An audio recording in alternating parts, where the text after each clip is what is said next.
A woman living in a quiet Seattle suburb checks her Ring camera in the morning. The timeline shows motion detected every hour during the night. When she watches the footage, a tall figure is standing outside her bedroom window, not moving, just watching. Every clip shows the same thing, except the last one. At 3:44 a.m., the figure suddenly leans closer to the camera and whispers her name. It's been 3 weeks since I heard it. My name whispered from the other side of my bedroom door. I was home alone. I know I was. The voice was so clear, so familiar, it felt like a cold hand on the back of my neck. I froze, my heart hammering against my ribs. After a moment that felt like an eternity, I grabbed my phone and dialed 911, my hands shaking so badly I could barely press the numbers. The police came, searched the house, and found nothing. No broken windows, no forced locks, nothing. But since that night, nothing has been the same.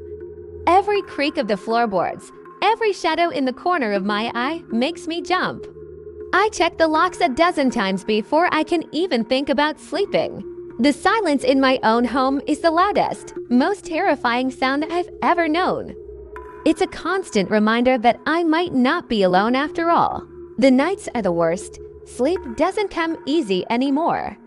Every creak of the floorboards, every rustle of leaves outside my window sends a jolt of ice through my veins. I tell myself it's just the old house settling, just the wind. But I know it's not. I've started locking every door, even the ones inside. I've covered the mirrors. I can't stand seeing my own reflection anymore, always catching something moving in the corner of my eye. Last night, I heard it again, that faint, whispery breathing. It wasn't outside this time. It was close. I held my breath, listening, my heart hammering against my ribs.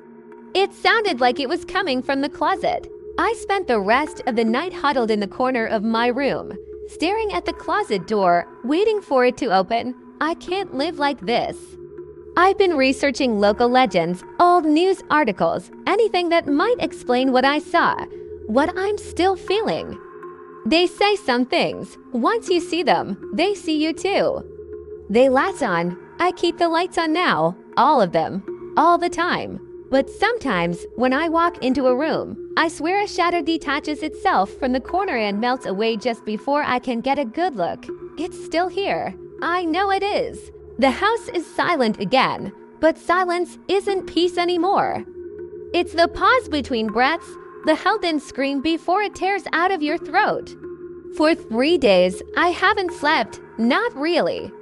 I drift off for a few minutes at a time, only to be jolted awake by a floorboard creaking upstairs, a faucet dripping in the kitchen, a shadow that flits past my half-closed eyelids. I know it's still here. It's watching.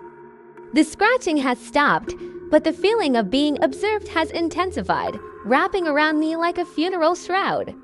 I've tried to rationalize it. Stress, I tell myself. Grief, my mind is playing tricks on me.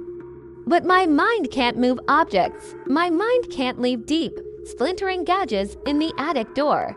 I found them yesterday morning, 3 long, parallel scratches, dragged from the top of the door to the bottom, peeling the paint away like old skin. Something wanted out, or maybe something wanted me to know it could get out whenever it pleased. My reflection has become a stranger. The woman staring back at me from the bathroom mirror is gaunt, her eyes wide and bloodshot, dark circles beneath them like bruises. Her hair is matted, her skin is pale. She looks haunted. She looks like she's seen a ghost. I flinch when I see her. I don't recognize the terror in her eyes, even though I know it's my own. Every reflection is a potential jump scare, every pane of glass a window for it to look through. I decided I couldn't stay. This house, our home, has become a prison. I packed a single bed this afternoon, just the essentials. My hands were shaking so badly I could barely zip it closed. Wallet, keys, phone, that's all I needed. I just had to walk out the door, simple.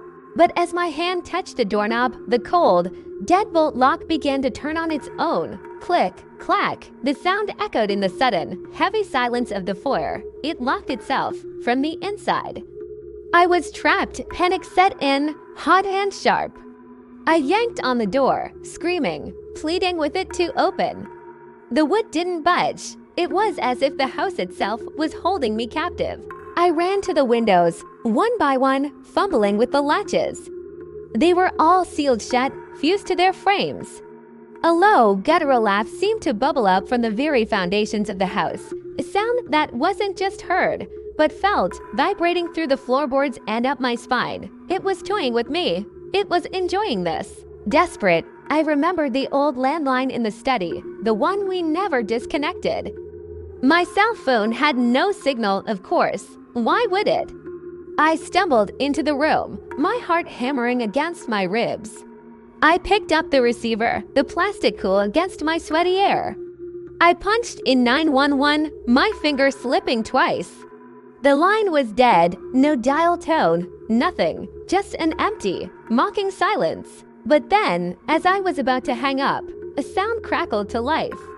A faint, whispery static, and through the static, a voice. It was faint at first, distorted, like a radio station struggling to find its frequency. A child's voice, singing a nursery rhyme I hadn't heard in years. Ring around the rosy, a pocket full of posies. The innocent melody was twisted, warped into something sinister and slow. My blood ran cold. I knew that tune. My grandmother used to sing it to me, but it was the voice. The voice was chillingly familiar. I went back to the attic. I don't know why. It felt like being drawn by an invisible string. Maybe the answers were up there. Maybe my sanity was I used a chair to climb up, pulling down the rickety stairs. The air that wafted down was stale and cold, carrying the scent of dust and something else. Something metallic and vaguely sweet, like old pennies. Armed with a flashlight, I ascended into the darkness. The beam cut a nervous path through the gloom, illuminating forgotten furniture draped in white sheets, looking like a graveyard of memories. Stacks of boxes, old toys, remnants of a life that felt a million miles away. And there, in the far corner, was a small, wooden rocking horse. My rocking horse, the one I had when I was a little girl. My father had carved it for me. I hadn't seen it in 20 years. As my light fell upon it, the horse began to rock. Slowly at first, then faster, more violently. Creak thump, creak thump, creak thump. The sound was hypnotic, terrifying. My flashlight beam trembled, and I saw something tied to the horse's saddle with a faded red ribbon. A small, leather-bound book, a diary. My hands shook as I untied it. The leather was worn, the pages yellowed with age. I opened it to the first page. The handwriting was a child's scrawl, looping and uncertain. The first entry was dated over 30 years ago. It read, "My new friend likes to play hide and seek. He hides in the walls. He whispers my name when mommy and daddy are asleep. He tells me secrets." I flipped through the pages, my breath catching in my throat. The entries grew more erratic, more fearful. My friend is angry. He doesn't like it when I play with other kids. He says they have to go away, and then, a few pages later, he made me do a bad thing today. I didn't want to. He says it's our secret. He says if I tell, he'll take me where the bad children go. I turned to the last page. The handwriting was barely legible, just frantic, jagged lines. But one sentence was circled over and over again, the pencil having torn through the paper. He has no face, but he's wearing mine. Suddenly, the phone in my pocket buzzed. I jumped, dropping the diary. An unknown number. I almost ignored it, but a desperate, foolish hope made me answer. I put the phone to my ear, my voice a choked whisper. Hello, there was no static this time. The voice on the other end was crystal clear. It was a child's voice, my voice, as a child. And it giggled, a sweet, innocent sound that curdled my soul. Tag, it whispered gleefully. You're it. Then the line went dead. And from the darkest corner of the attic, I heard the soft, deliberate sound of a small footstep. One last creak, then silence. She held her breath, listening. A soft thud echoed from above, right over her head, but it wasn't a footstep. It was the sound of a heavy trapdoor being slowly dragged shut.